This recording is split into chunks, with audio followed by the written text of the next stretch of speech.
You would not know it to read the headlines these days, but Americans and Russians have a lot in common. Both nationalities are obsessed with capitalism, nationalism, religion, and weird conspiracy theories. Here in the USA, millions of Americans think that the 2020 presidential election was stolen. In Russia not long ago, the government charged that former Secretary of State Madeleine Albright was plotting to steal Siberia. The issue came to the fore when, in late 2014, Russian President Vladimir Putin gave a press conference and declared that Russia's enemies will always want to put the Russian bear on a chain. Even worse, Putin insisted that, and I quote, "We have heard many times from almost officials that it's unfair that Siberia, with its immeasurable wealth, belongs entirely to Russia."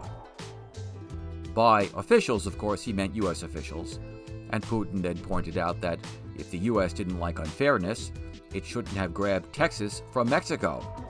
Now, you may think this was a good point or just typical Putin rhetoric, but according to his biographer, Philip Short, the comment came in response to a Russian newspaper report quoting U.S. Secretary of State Madeleine Albright as saying that Siberia was much too large and well endowed with natural resources to belong to Russia alone. It should be placed under American management to benefit the whole world, Albright supposedly said. Where did the paper get this quote? Well, apparently from a retired Russian intelligence general named Boris Ratnikov, who claimed that he and his fellow agents deploying psychic forces connected to Secretary Albright's subconscious and from there picked up these Siberia-grabbing thoughts. Reporters asked Putin about this theory. He said he didn't know about it, but that, quote, "Such statements confirm that everything we are doing to heighten our country's defense capability is correct." In other words, I don't know if it happened, but it happened.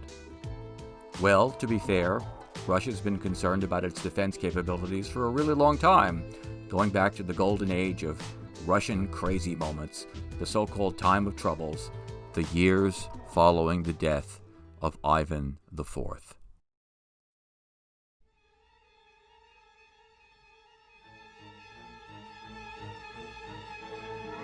Every Russian historian knows about that awful day on July 25th, 1570, when Tsar Ivan arrived on horseback at Pogonaya Meadow, accompanied by about 1,500 gunmen. Guards brought to him about 300 nobles accused of disloyalty. Some could barely walk after the tortures they endured. Then Ivan gave the signal, and the Tsar's executioners cut over 100 of them to pieces, or flayed them, or boiled them alive. That's why Ivan IV was named, well, Ivan the Terrible. The last murder he committed was that of his 27-year-old son in 1581. Supposedly, Ivan caught his son's wife in her dressing room, wearing only her underwear, which for some reason Ivan thought was indecent, so he began hitting her. When his son, Ivan Jr., tried to stop him, Dad hit him so hard that he died. The problem is that this left Ivan Sr. with two younger sons equally incapable of running Russia when he died in 1584. These were Fedor and Dmitry. Dmitry was only 1 year old when Ivan passed, so Fedor inherited the throne, but Fedor was too stupid to govern anything, so his wife's brother, a man named Boris Godunov, took over the governing as a regent. But not surprisingly, people did not trust Godunov. When 8-year-old Dmitry died in an accident, and then Fedor died, and then Godunov was appointed as Tsar, you will not be surprised to learn that many people suspected foul play. It all went downhill from there. A famine racked the country, and when starving peasants revolted, Godunov cracked down on them. So the peasants started making stuff up about what happened to Dmitry. In some versions, Godunov killed Dmitry to take over Russia, but in other versions, Dmitry never died. He was still alive, somewhere in hiding, appointed by God to save Russia and the peasants. Suddenly, somebody claiming to be Dmitry got Russia's rival Poland to back him up with lots of troops, and he became the hope of the peasants, a kind of Russian Orthodox version of Jesus Christ. His name was Gregory Otropov, and in 1605 he took the throne of Russia by popular rebellion. The problem was that Otropov filled the court with Polish nobles. Rumors flew around that he was a Catholic, especially when he announced that he would marry a Polish woman without converting her to the Russian Church. So some Russian princes broke into the Kremlin and murdered him.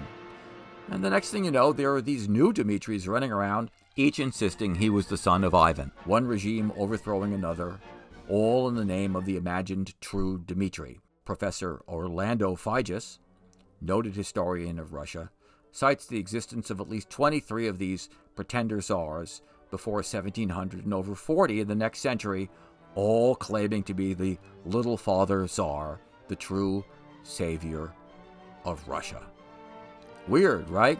Crazy back then, right? Nothing like today, right?